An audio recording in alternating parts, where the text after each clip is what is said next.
নমস্কার, সকলকে স্বাগত জানাই স্কিল দুনিয়াতে। এখানে সমস্ত রকমের চাকরির খবর দেওয়া হয় এবং চাকরি পাওয়ার জন্য যা যা কোর্স আছে সেইগুলো করিয়েও হেল্প করে দেওয়া হয়। আজকে একটা অদ্ভুত জিনিস নিয়ে বলতে এসেছি, কারণ এখানে আমরা সরকারি চাকরির কোনো রকমই কোনো খবর বলছি না, কারণ বেঙ্গলে চাকরির অবস্থা খুব খারাপ। বলতে বলতে ক্লান্ত হয়ে গেছে এই কথাটা। বেঙ্গলে চাকরির খুব অভাব। তবু যাকগে, যেটা বিষয়। আজকে যে বিষয়ে বলবো এটা বলার কারণ এটাই, সরকারি চাকরি মাথায় রেখে আমি বলছি না, কিন্তু সেন্ট্রাল গভর্নমেন্টেরই চাকরি। কিন্তু সরকারি চাকরি বলে আমাদের মাথায় কি আসে? লিখিত পরীক্ষা দাও রে, ফার্স্ট রাউন্ড প্রিলিমিনারি ক্লিয়ার করো রে, আবার তার রেজাল্ট বেরোনোর জন্য ওয়েট করো রে, তারপরে আবার তার সেকেন্ড রাউন্ড মেন্স দাও রে, তার জন্য আবার ওয়েট করো রে, ফাইনাল গিয়ে ইন্টারভিউ দাও রে, আবার তার রেজাল্ট আসবে, সেই পারপাস আবার টাইম দাও। এত কিছু, এত কিছু আ সম্ভব হয় না, তাই না? এত কিছু আ সরকারি চাকরির প্রসিজারটাই প্রচন্ড লম্বা। আজকের যেটা বিষয়বস্তু থাম্বনেল দেখে জেনেও গেছেন, চাকরিটা সরকারি, কেন্দ্রীয় সরকারেরই চাকরি। কিন্তু কোন রকম ইন্টারভিউ নেই, কোন রকম লিখিত পরীক্ষা নেই। না আছে প্রিলিমিনারি, না আছে মেন্স, না আছে ইন্টারভিউ। এবারে তোমরা কি বলবে যে তাহলে চাকরিটা পাবো কি করে? মাধ্যমিক পাস যোগ্যতা এই চাকরিটায় নিযুক্ত হয়। সমস্ত সুযোগ সুবিধা সরকারি চাকরির মতন, পিএফ, ইএসআই সমস্ত কিছু সরকারি চাকরির মতন। কিন্তু মাধ্যমিকের নাম্বারের উপরে বেস করে এই নির্বাচনটা হয়। যে ফর্মটা ফিল আপ করে জমা দিতে হবে সেই ফর্মের পিডিএফটা আমি কমেন্টে পিন করে দিয়ে দেব। প্লাস ফর্মটাও দেখিয়ে দেব। কি, কি যোগ্যতা আমি ঝটপট করে জাস্ট বলে দিচ্ছি। কারণ যারা মাধ্যমিক পাস আমি বয়স সীমাও বলে দেব, তারা সবাই এটা এপ্লাই করতে পারবেন। কারণ মহিলাদের ক্ষেত্রে এবং যারা এসসি, এসটি তাদের কোনো টাকা পয়সা দিতে হচ্ছে না। বাট ওই আরকি জেনারেলদের যে দুঃখ তো থাকছেই, জেনারেলদেরকে একটু টাকা। তো শুরু করা যাক। নিয়োগের সংক্ষিপ্ত বিবরণ আমি বলে দিই। কি বিবরণ? ইন্ডিয়া পোস্ট এই রিক্রুটমেন্টটা করছে। ভারতীয় ডাক বিভাগ, সেন্ট্রাল গভর্নমেন্টের অর্গানাইজেশন। শূন্য পদ ২৮,০০০ শূন্য পদ। এবার এই বিজ্ঞাপনটা অনেকেই করবে না, তার কারণ বা এই এটার ভিডিও অনেকে করবে না। কারণ এটা পারপাস তো কোনো ব্যাচ তৈরি করা যাবে না, না? কারণ এটায় ব্যাচ লাগবে না। এটা আমরাও কোনো ব্যাচ বিক্রি করব না এবং অন্যান্য বাকিরাও এই ভিডিও করবে না। কিন্তু আমাদের এখানে সমস্ত রকমের ইনফরমেশন পাওয়া যাবে চাকরি রিলেটেড। তো তাই জন্যই বলছি, এটায় যেহেতু কোনো লিখিত পরীক্ষা নাই, ইন্টারভিউ নেই, শুধুমাত্র মাধ্যমিক পাস থাকলেই আপনারা এপ্লাই করে দিন। নাম্বারের বেসিসে এরা নেবে এবং নেয় প্রতি বছর। ২৮,০০০ সংখ্যাটা মানে নিতান্তই কম নয়। ২৮,০০০ শূন্যপদ ভ্যাকেন্সি। কাজের ধরন কি? সরকারি চাকরি। তবে গ্রামাঞ্চল ভিত্তিক, একটু ভিলেজের দিকে পোস্টিং। তো কি, কি যোগ্যতা সমস্ত কিছুতেই আসবো। শিক্ষাগত যোগ্যতা কি? আবারও বলছি, যেকোনো স্বীকৃত বোর্ড থেকে, সেটা সিবিএসসি বোর্ড হোক, আইসিএসসি বোর্ড হোক, ওয়েস্ট বেঙ্গলের বোর্ড হোক, যেকোনো বোর্ড, ওয়েস্ট বেঙ্গলের গভর্নমেন্ট যেটা বোর্ড এডব্লিউবিএসএসসি অথবা আইসিএসসি অথবা সিবিএসসি, যেকোনো বোর্ড থেকে 10 পাস করতে হবে, মাধ্যমিক পাস করতে হবে। আর কি? অঙ্ক আর ইংরাজিতে আলাদা করে পাসিং নাম্বার থাকতে হবে। এবারে অনেকে বলবে এটা তো আপনি বোকা, বোকা কথা বলছেন। অঙ্ক আর ইংরাজিতে আলাদা করে পাস না করলে কি টোটালে পাস করা যায়? ইন্ডিয়া পোস্ট বলছে আমরা থেকে বেশি নাম্বারটা অঙ্কর আর ইংরাজির দেই। কোনো ইন্টারভিউ যেহেতু হবে না, এখানে ইন্ডিয়া পোস্ট বলতে চাইছে পাস নম্বর মানে ইন্ডিয়া পোস্ট এখানে বলতে চাইছে আমরা মাধ্যমিকে তোমার মার্কশিটে অঙ্কের নাম্বার আর ইংরাজির নাম্বারটা বেশি দেখব। ওটার উপরে বেশি নজর দেব। তো শুধু লাগছে মাধ্যমিক পাস, কোন রকম ইন্টারভিউ নেই। আচ্ছা, শিক্ষাগত যোগ্যতা আবারও বলে দিয়েছি। ভাষা জ্ঞান লাগবে বলছে। ভাষা জ্ঞান মানে কি ম্যাম? বেঙ্গলের জন্য যাদেরকে নেবে ইন্ডিয়া পোস্ট তাদের বাংলা ল্যাঙ্গুয়েজ জানতে। এবারে তোমরা বলবে, "আরে এটা তো খুব স্বাভাবিক ব্যাপার।" কিন্তু না, এই ২৮,০০০ ভ্যাকেন্সিটা তো গোটা ভারতে বেরিয়েছে না? ধরো কেউ কেরালার, তাকে তো কেরালার ভাষা জানতে হবে। বা ধরো কেউ মহারাষ্ট্র, তাকে মারাঠি জানতে হবে। তো আঞ্চলিক ভাষাটা জানতে হবে। যেকোনো লোকাল ল্যাঙ্গুয়েজ, যেহেতু পশ্চিমবঙ্গের ক্ষেত্রে এই দেখো আমি নীল কালি দিয়ে আলাদা করে মেনশন করে দিয়েছি। ভাষা জ্ঞান যেটা ইন্ডিয়া পোস্ট বলছে, পশ্চিমবঙ্গের জন্য বাংলা। তেমনি মহারাষ্ট্রের জন্য মারাঠি। তো আমাদের তো সেগুলো ভেবে লাভ নেই যে হায়দ্রাবাদের জন্য কি বা কেরালার জন্য কি বা মহারাষ্ট্রের জন্য কি বা উড়িষ্যার জন্য কি, আমাদের ভাবতে হবে বেঙ্গলের জন্য। তাহলে বাংলা। অন্যান্য দক্ষতা কি? এখানে একটু মজা। বলছে সাইকেল চালানো জানতে হবে আর বেসিক কম্পিউটার একটু জানতে হবে। এই দুটো জানলেই চলবে। সাইকেল চালানো জানতে হবে আর বেসিক কম্পিউটার জানতে হবে। এবারে আসি বয়সে। 18 থেকে 40 বছর বয়স পর্যন্ত যে কেউ এই ফর্মটা ফিল আপ করতে পারবে। জেনারেলদের বয়স বলছি। এবারে যদি কেউ ওবিসি হয় তাহলে তার বয়স কত? ৩ বছর বেশি, মানে 40 প্লাস ৩ ৪৩ বছর। যদি কেউ এসসি এসটি হয় তাদের ৫ বছর, তার মানে 40 প্লাস ৫ মানে ৪৫ বছর পর্যন্ত তারা ভরতে পারবেন। নেহাত বয়সটা কম দেয়নি। আর যদি পিডব্লিউডি ক্যান্ডিডেট থাকে তার ১০ বছর, তার মানে ৫০ বছর পর্যন্ত। কারণ জেনারেলদের ক্ষেত্রে বয়সটা ৪০ বছর। জেনারেলদের ক্ষেত্রে বয়সটা 18 টু 40 ইয়ার্স। কিন্তু যদি কেউ এসসি, এসটি অথবা ওবিসি থাকে, ওবিসিদের ক্ষেত্রে এটা, এসসিদের ক্ষেত্রে এটা এবং পিডব্লিউডির ক্ষেত্রে এটা। হলো, বয়সও বলে দিলাম। এবার যেটা আমি এতক্ষণ ধরে বলছি, কোন রকম লিখিত পরীক্ষা হবে না। কোন রকম লিখিত পরীক্ষা নেই। কোন রকম ইন্টারভিউ নেই। তাহলে পদ্ধতি কি? ইন্ডিয়া গভর্নমেন্টের একটা পরীক্ষা, পদ্ধতি কি? না, মাধ্যমিকের যে নাম্বার, দশম শ্রেণীর যে প্রাপ্ত নম্বর, যে নম্বরটা তুমি পেয়েছো, সেটার ওপর মেরিট লিস্ট তৈরি হবে। মেরিট লিস্ট তৈরি করে তুমি চাকরি পাবে। তোমাকে ডাকার পরে শুধু ডকুমেন্ট ভেরিফিকেশন হবে তুমি যদি চাকরিটা পাও। মেরিট লিস্টে নাম থাকলেই, মেরিট লিস্টে নাম আসার পরে শুধুমাত্র ডকুমেন্ট ভেরিফিকেশন, যেখানে আধার কার্ড, প্যান কার্ড, তোমার মাধ্যমিকের অ্যাডমিট কার্ড, তোমার মাধ্যমিকের সার্টিফিকেট আর মাধ্যমিকের মার্কশিটটা নিয়ে যেতে হবে। আর ৪ কপি ফটো আর ব্যাংকের পাসবুক, ব্যাস। মানে মেন মাথা ব্যথা হচ্ছে Aadhaar card, PAN card, voter card. Voter card না নিলেও হবে, আধার কার্ড, প্যান কার্ড, মাধ্যমিকের অ্যাডমিট কার্ড, মাধ্যমিকের মার্কশিট, মাধ্যমিকের সার্টিফিকেট আর ৪ কপি ফটো, ব্যাস। এই কটা নিয়ে গেলে আর যে অ্যাকাউন্টে তোমাকে সরকার স্যালারি দেবে সেই অ্যাকাউন্টের পাসবুকের প্রথম ছবি।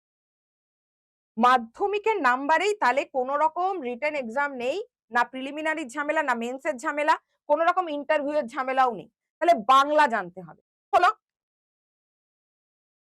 এখানে সবথেকে মন দেওয়ার, বিজ্ঞপ্তি জারি হয়েছে কবে?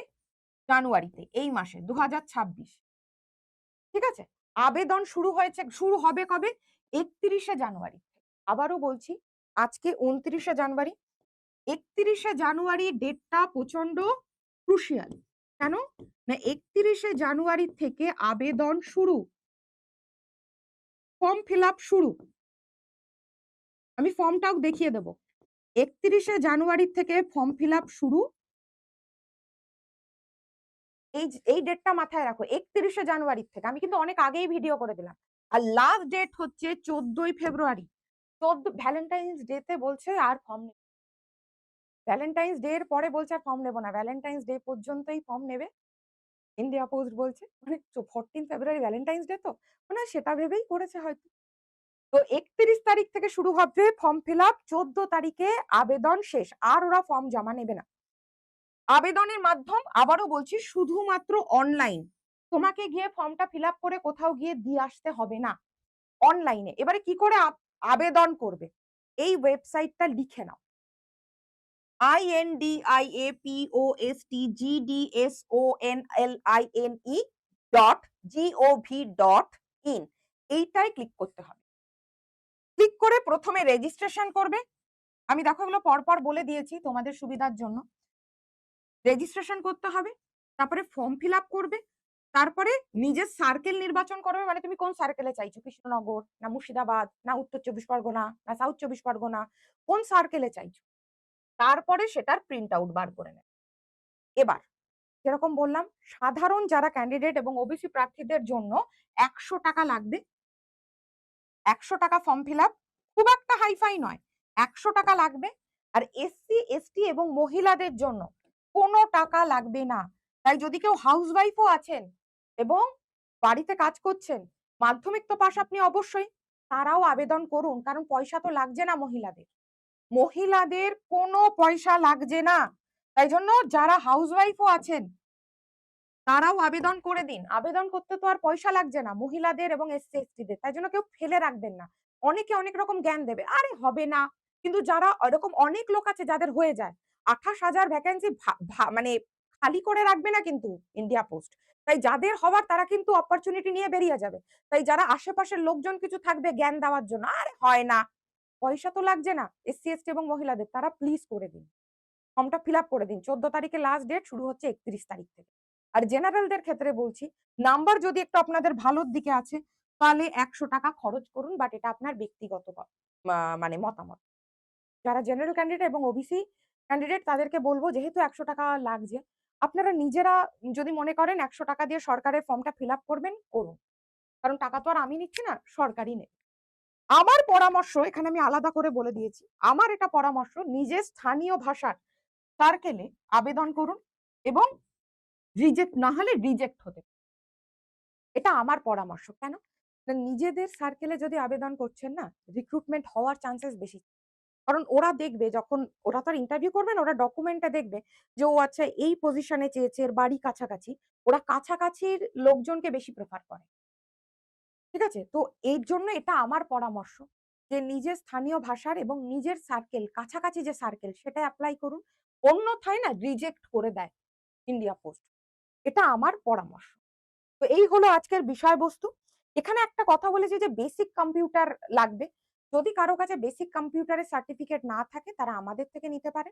আমাদের কাছে বেসিক কম্পিউটার শেখানো হয় মাত্র 698 এ, এবং যে সার্টিফিকেটটাও দেওয়া হয় সেটা এনএসডিসি আ রেজিস্টার্ড সার্টিফিকেট, যেটা ভারতবর্ষের যেকোনো এমএনসি এবং ভারতবর্ষের যেকোনো সরকারি কাজের জায়গায় ভ্যালিড। মানে এইটা আবেদন করার সময় যদি আপনারা সেই সার্টিফিকেটটা জুড়ে দিচ্ছেন, তাহলে সেটা একটু আপনাদের জন্যও সুবিধা। আপনার নাম্বারের সঙ্গে, সঙ্গে তারাও দেখবে যে অলরেডি আম মানে আপনার কাছে একটা কি বলবো? মানে বেসিক কম্পিউটারেরও কোর্স করা আছে এবং তার একটা সার্টিফিকেটও আছে। এটা একটা নাম্বার এড করবে। মানে একটা ভ্যালু এড করবে। আর কিছুই না। বাট তার মানে কি এই যে আপনার যদি অন্য কোনো জায়গা থেকে আ পড়া থাকে, তার মানে কি আবার আমাদের থেকে করতে হবে? সেটা কিন্তু না। আমি জাস্ট বললাম যাদের বেসিক কম্পিউটার যেহেতু বলছে লাগবে, বেসিক কম্পিউটার থাকা বাঞ্ছনীয়। বলছে থাকতেই হবে বেসিক কম্পিউটার। ঠিক আছে? তো যেহেতু বেসিক কম্পিউটার থাকা বাঞ্ছনীয় বলে দিয়েছে, তাই জন্য বললাম যাদের কাছে নেই তারা আমাদের বেসিক কম্পিউটারের কোর্স নিতে পারেন।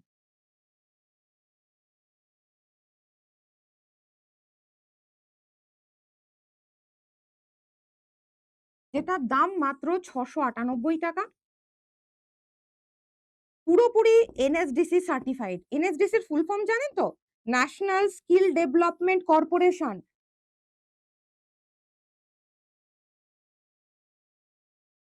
National skill development corporation NSDC সার্টিফিকেটটা আমরা দেব।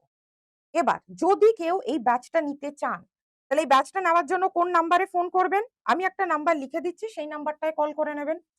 9075808826। যদি আপনাদের কাছে সার্টিফিকেট রেডি না থাকে, আমি তাদের জন্য বললাম। আমি কিন্তু একবারও বলছি না আমাদের থেকেই নিতে হবে। জিনিসটা বুঝুন, আমাদের থেকেই নিতে হবে তার কোনো মানে নেই। আপনাদের কাছে যদি সার্টিফিকেট রেডি থাকে তাই দিয়েই হয়ে যাবে।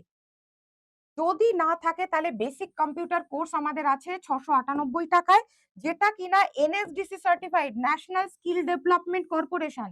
যেটা বাংলায় আর কেউ দেয় না। যতই যুব কম্পিউটারের থেকে করুন। ন্যাশনাল স্কিল ডেভেলপমেন্ট কর্পোরেশন, আমি দাবি করে বলছি বাংলায় আর কেউ দেয় না এই সার্টিফিকেশনটা। তো 9075808826 এই নাম্বারে কল করে এটা নিতে পারেন। যাদের কাছে কোন রকম সার্টিফিকেট আছে ২-৩ মাসের, তাদের আর আলাদা করে লাগবে না। এই নাম্বারটা লিখে নিতে পারেন যারা কোর্সটা চাইছেন। আর যাদের কাছে অলরেডি আছে তারা একদম ৩১ জানুয়ারি থেকে শুরু করে দিন। আচ্ছা, আমি একটু ফর্মটা দেখিয়ে দিই। ফর্মটা হচ্ছে এটা। এই ফর্মের লিঙ্কটাও আমি দিয়ে দেব। অনলাইনেই আবেদন করতে হবে। যেখানে নাম, নিজের নাম, বাবার নাম, ডেট অফ বার্থ, কোন ক্যাটেগরিতে পড়ছেন, আধার নাম, রিলিজিয়ন, মোবাইল নাম্বার, মাধ্যমিক কত নাম্বার, কোন বোর্ডের থেকে কোন বছরে পাস, কত নাম্বার, কত পার্সেন্টেজ। যদি 12 পাস হন সেটাও দিয়ে দিন। সাবজেক্ট, পাসিং ইয়ার, মার্কস, কত পার্সেন্টেজ। গ্র্যাজুয়েট হয়ে থাকলে সেটাও দিয়ে দিন। সাবজেক্ট, কোন ইউনিভার্সিটি থেকে বা কোন কলেজ থেকে। কোন ইয়ারে পাস করেছেন, মার্কস কত, পার্সেন্টেজ কত। এখানে হচ্ছে নিজেদের অ্যাড্রেস, হাউসের নাম, পোস্ট অফিসের নাম, পুলিশ স্টেশন, ডিস্ট্রিক্ট। তারপরে এখানে দেখবেন একটা বক্তব্য আছে, I hereby certified that above particulars mentioned in the application are correct and true to the best of my knowledge and belief. If particulars mentioned are been mentioned by me are found false at any stage, I shall be liable to be terminated with any notice। এখানে date দেবেন, এখানে place দেবেন, এখানে সই করে দেবেন। এখানে কি বলা আছে ম্যাম? বলছে আপনারা এখানে যা নাম্বার বা ঠিকানা দিয়েছেন এইগুলো যদি কোনোভাবে ফলস বেরোয় তাহলে ভারত সরকার আপনার চাকরি যেকোনো সময় টার্মিনেট।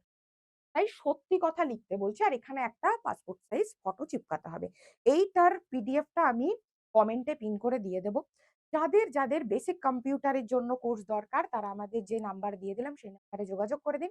আরো নাম্বার যদি দরকার হয় আমি সেটাও কমেন্টে দিয়ে দেব। একটুও দেরি না করে মাথায় রাখতে হবে ৩১ তারিখ কিন্তু শুরু হয়ে যাবে। ঠিক আছে? ৩১ তারিখ থেকে শুরু হয়ে যাবে। তো সেই জিনিসটা একটু মাথায় রাখবেন। সকলে ভালো থাকবেন। আমার অনেক ভালোবাসা।